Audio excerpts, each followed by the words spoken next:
Hello, everybody. Thank you for joining today, the first coffee and chai chat of the year. And it is our first balanced energy, protein, dietary supplementation chat with Dr. Parul Christian. My name is Dr. Mihaela Chule, and I'm a program manager for the Healthy Mothers, Healthy Babies consortium hosted by the Micronutrient Forum. Our consortium aims to improve maternal nutrition through the collective action of its members to accelerate effective micronutrient interventions in low and middle income countries. Before I introduce the speaker, I would like to share the format of our chat. If you could show the slide. Thank you. So we would like to ask you to write your name and affiliation in your Zoom window and turn on your video just to enhance participation. And during the presentation, which is approximately 10 minutes, all participants will be muted, but you will be able to unmute yourselves during the questions and answers. Please use the raise your hand tool if you'd like to ask a question live, or you'll also use the chat box to ask the question, and I can pose the question. And in any case you have technical difficulties, kindly send a direct message to tech support. And last, as you've been notified, this meeting is being recorded. Now, I would like to introduce our speaker. Could you show the next slide, please? Okay. Anyhow, Dr. Parul Christian is our guest speaker today, who is a professor at Johns Hopkins University in the United States in the Bloomberg School of Public Health. Here she also directs the Human Nutrition Program, and as a nutritionist, public health specialist, and epidemiologist, she focuses her research on improving maternal and child health with effective nutrition interventions, in particular in low-resource areas from South Asia and Africa. Today, she will share with us knowledge on BEP dietary supplementation interventions in pregnant women from low and middle income countries. Without further ado, please welcome Dr. Parul Christian. Thanks so much, Mihaela, and it's lovely to join this coffee chat and to kick it off for this year.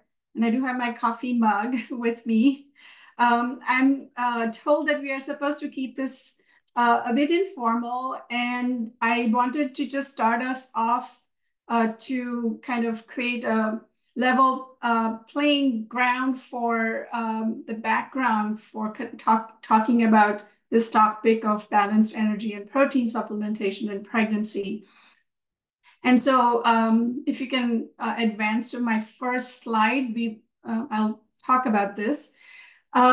As you know, one of the drivers of considering and doing something about maternal nutrition is related not only to the pregnancy health, but also to the outcome in the offspring. And we know that the global burden of low birth weight is high in low middle income countries, where it's prevalent at about 21.5 million on an annual basis. Birth weight is a cumulative measure of intrauterine growth and gestational age. And so when a baby is born less than 2,500 grams, it could be because of either of those reasons, and that's the definition of low birth weight. On the right, you see the burden across different regions of the world, and the blue region, which is Southern Asia, has the highest burden of low birth weight babies, which is directly related to the context of undernutrition in these countries. Next, please. And so maternal undernutrition is a major driver of severe adverse birth outcomes, including low birth weight, which is given rise by these two conditions, either being born too small or small for gestational age, or being born too soon, which is preterm at the time of birth. And of course, low birth weight, as we know, results in increased infant morbidity and mortality, but also poor postnatal growth and cognition. And the factors on the left in blue are all the various maternal status indicators of short stature, low pre-pregnancy BMI, inadequate weight gain during pregnancy, as well as micronutrient deficiency and anemia, all of which need to be addressed in the context of pregnancy. Next, please. And so in 2023, UNICEF came up with a report on the global nutrition situation in adolescent girls and women titled Undernourished and Overlooked, and using three different indicators of undernutrition, including short stature, underweight, and anemia. They described the high burden that exists in different parts of South Asia and Sub-Saharan Africa related to short stature, as well as the numbers of girls and women who are underweight, despite the fact that overall, globally, mean BMI in populations is increasing. There's also a huge burden of anemia in this age range of 15 to 49 years. And so there's over almost 600 million women experiencing these conditions, or anemia specifically. Next, please.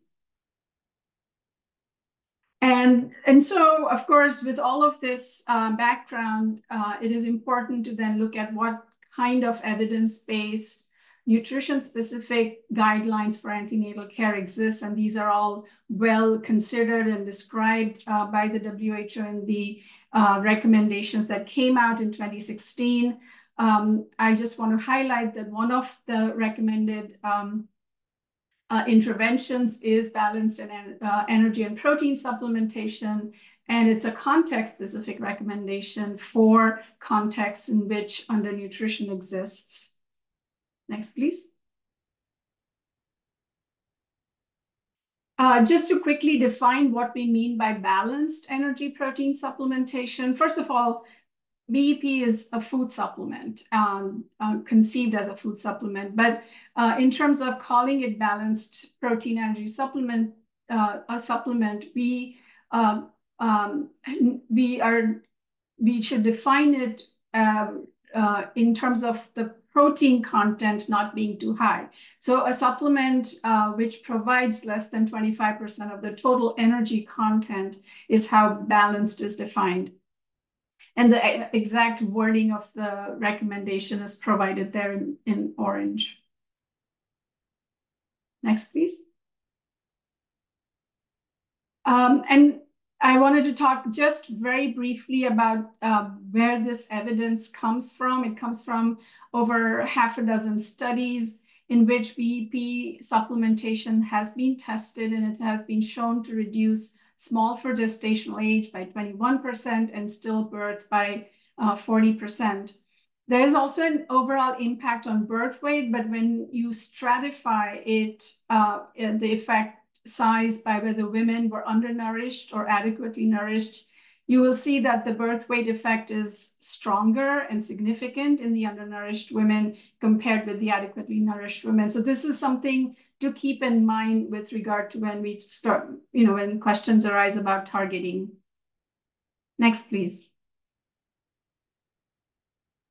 One of the major, this recommendation in some form or the other has existed for a long time. However, there are very limited examples of good programmatic action in supporting women with BEP.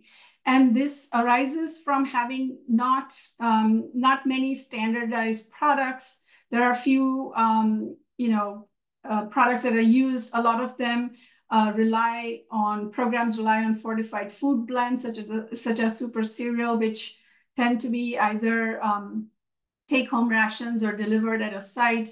And there are issues of substitution and sharing related to those. And so an expert group convening was held in 2017 to develop the composition and some specifications for a product, a nutritious food supplement for pregnant and lactating women for the low middle income country context. It was designed or conceived as a ready-to-use food supplement, and the specifications were around adequate quantity and quality of calories, protein, and micronutrients. And the idea was to design a few prototype products for different geographies, taking into consideration cultural preferences and acceptability, and to test these and also test their effects in these various environments. The report that was written up as part of this work is available and can be also, the link can be shared in the chat as well. And next, please. And here's just a very quick description of what those macro and micronutrient targets are. I'm calling it the 3-star or BEP++ supplement because it not only has calories and protein content defined, but there are micronutrient levels for such a product, as well as the addition of calcium at 500 milligrams, which is recommended, or in the specifications, we added that as well to make it a BEP++ supplement. And the report has the details of what all considerations went into providing these ranges that are described here. Next, please. So this is just my last slide showing some examples of products that have been prototyped and developed. There are a few studies which have looked at the acceptability of these products in Burkina Faso, in Nepal. These are published, and those results are available. There are several trials also ongoing to test the impact of these interventions on birth outcomes, on gestational weight gain in pregnancy, as well as to look at targeting as an approach for providing BEP in these environments. So I will end here. There is a lot of momentum and interest in this work. There is currently the HMHP has a balanced energy and protein supplementation technical advisory group that they have created. The WHO also has a BEP advisory group to look at what are some of the implementation guidelines that need to come out to support the recommendation that currently exists. So with that kind of intro, I'm going to pass it on to Mihaela, who is going to guide us through the rest of the time here on the chat. Thank you, Parul, for that insightful presentation. And now we would like to open it up for questions. And please turn on your videos to make this more interactive. When speaking up, please use the raise your hand tool, and I will pick on you. And don't forget to mention your affiliation when speaking up in your name. And otherwise, I can read your questions in the chat if you prefer to put them in the chat.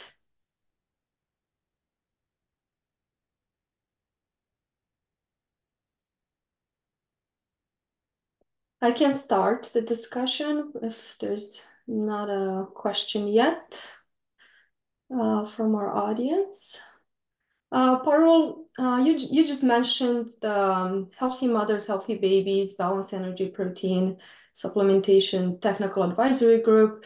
You're also part of that. Could you share with us more what the priorities are of this technical advisory group? What do they aim to do? Sure, yeah. So I think there is a lot of ongoing, both I would say research and implementation research that is still there's still some time, but everything will read out. So some of those findings as they come out are important for a group like that to take a look at and see what the evidence is and what is going on with regard to implementation challenges. There's work to be done on costing and cost effectiveness of this intervention. There is also the guidance required for how to implement it, and specifically because the WHO recommendation does not call for targeting specifically, but just says that this intervention needs to be done in the context of undernutrition at the population level. There's still more that needs to be uncovered in terms of how targeting may play a role. So those are the kinds of things that the tag will prioritize, as well as any research gaps that still exist, I guess. Yeah. And I've seen questions coming into our chat, and somebody's wondering if BP and MMS can be given at the same time in pregnant women. Oh, that's a great question. And so the BEP that I presented, which is only one type of a BEP, that includes almost the same levels of micronutrients, 15 of them that are found in the current Unimap types of formulations, which have 15 micronutrients at an RDA. And so in some contexts, if MMS is being done at scale, I would say that BEP will be a very nice complementary interventions to consider among more undernourished geographically or even among low BMI women, whereas everyone else receives MMS. So I think it can be a complementary intervention in the absence of MMS being done at a high coverage level. And if the context is undernourished, then a BEP would suffice as a complete intervention to use in such a context. There might be acutely food insecure emergency contexts where both of these could be provided simultaneously because there's such a huge gap in terms of the nutrient kind of needs of a population, especially a pregnant population. Yeah, thank you. I see one hand from Maria. Please unmute yourself and introduce yourself. Hello, good morning. My name is Maria Kasparian. I'm with Edisia Nutrition. We're a nonprofit that manufactures a type of BEP as well. Some of my question just got answered in the last one, which was very helpful. We're definitely interested in kind of that whole spectrum of where MMS may be used and then where BEP is needed. My question is if you could talk a little bit more about targeting and what additional research is needed to help better understand how to do that targeting and maybe how to influence the WHO guidelines to maybe include some guidance around targeting and when to use what. Also thinking about Yes, cost effectiveness. right. No, that's a great consideration actually. And I think what is limiting is people who are working on the ground, who are involved in programs, recognize that any kind of screening that you do to identify women at the individual level for need of supplementation is going to come with its challenges. But I think we have to weigh what those challenges are relative to the benefits that we may accrue, especially in terms of also cost effectiveness. I feel pretty convinced that the undernourished women are likely to benefit the most. And so if we could have approaches for targeting low BMI women, come up with the use of MUAC cutoffs that work in different environments and understand them really well. And these research studies that are doing targeting are collecting information both on BMI and on MUAC, so that those will inform those. And then the other piece of it is related to inadequate gestational weight gain. I think there is such a high burden or high prevalence of inadequate gestational weight gain, and can that be supported with products or supplements or foods that are BEP-like? So those are the two kind of ways in which targeting can be done. Of course, in a high burden place, I think the decision can be made at the local level, which is this whole geographical area or this whole region is suffering from a high burden of low BMI. Let's just consider that for this population. So there's also geographic targeting that I think is feasible to do.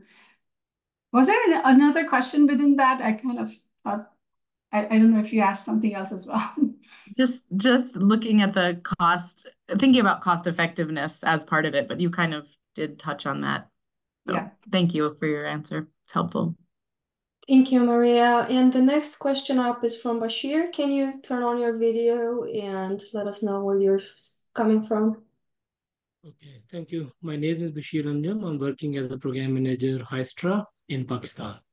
And we are coordinating with BMGF Balanced Energy Protein Rural and Urban Market Test in Pakistan, focusing on low wealth quintile women from urban and rural area. So one of the questions that always keep on coming to my mind that we have been promoting eating one sachet per day throughout the pregnancy as well as the lactation period for the 6 months, but again focusing on the low wealth quintile women who have a less purchasing power, but they have been consuming 15, 20, 10, 8 sachet per day. But I'm trying to find out any research that can help us to understand if a woman doesn't consume 30 sachet per month, but they keep on consuming 8, 10, or 12 sachet or 15 sachet per month. So what are the results in terms of benefit of low birth weight, addressing the maternal nutrition they can achieve with, is there any research showing this kind of evidence with the less consumption? Yeah, no, that's a good question. And I think that the studies that are ongoing are monitoring the levels at which women are consuming these supplements. And in those studies, there is, and I think we'll need to pool them because once you start looking at it by different categories, you run out of adequate numbers. But definitely those studies will speak to this issue of whether less than 30 per month works at the same level as the full, adherence level. Yeah, so I think that those analyses will be forthcoming. Yeah. So they will be available in future, not currently available. That's right. I think so. Okay, there thank might you. be some studies who can do this internally, but I don't think they will be only context specific, I feel. So doing something more in a pooled way might be better. Okay, thank you. And thank you for the question. For some other questions in the chat, there are several studies ongoing or in the process of finishing up in Southeast Asia and in 2 countries in Africa that are testing different formulations and also different types of this BEP. And I think in the next years we'll find out more. And there's also an effort to pull these trials together and learn more about those results. And Dr. Parul Christian here is leading, is part of some of those trials. So I think there is lots to learn from those in the upcoming future. And there are 2 more people with their hands up. Rihanna, please speak up. I think you were next, and turn on your video if you can. Hi, I'm Dr. Rehana Masood, PhD in biochemistry and working in Department of Biochemistry and Food and Nutrition. I'm closely working with some UN organization as well, like UNICEF and WFP in the rural areas of Pakistan, where we have the problem of stunting and wasting. The current topic is very interested. What I'm working on, like my research is on proteins. I did my PhD from Brazil. My question is the supplementation where the speaker talk about what is the composition of it, and especially in Pakistan or India or these Asian countries, as we are a neighbor of Afghanistan as well. The poverty rate is very high. The food insecurity is on its peak, then how we can how the people may be able to buy the supplements, or how we can incorporate the plant-based proteins to make it like available to the people, as well as be more like, although plant proteins are not comparable with the animal proteins because animal proteins are the full meal, but how we can work on it. And in the advanced countries they are working on it, how we can bring that research in these countries so that we make the vulnerable people facilitated. Thank Yeah, you. those are great series of questions. I feel like these are questions that are beyond like what I know or understand about food technology and how to design better products or products that meet all the requirements that can be then not as expensive as adding animal proteins to them. I also feel like when I think about who needs to get supplements, how, I think about a pyramid. And at the bottom of the pyramid are individuals for whom there needs to be government support and programs that they cover those vulnerable populations who are not going to be able to afford such products. And then the middle of the pyramid tier is where we can consider some social marketing approaches and make it more available at a reasonable cost to a broader group of individuals. And of course, the tip of the pyramid can afford them and buy them anyway. So I think those things have to be considered. Policymakers and decision makers and the finance ministries have to get on board with trying to ensure that the most vulnerable are not left behind, because this is a very equity-based also intervention, because the people who are suffering the most are the least likely to afford them. I won't go into the protein discussion in the interest of time, because I know there are lots of other questions as well. Thank you. Regina, if you could turn on your video and ask your question.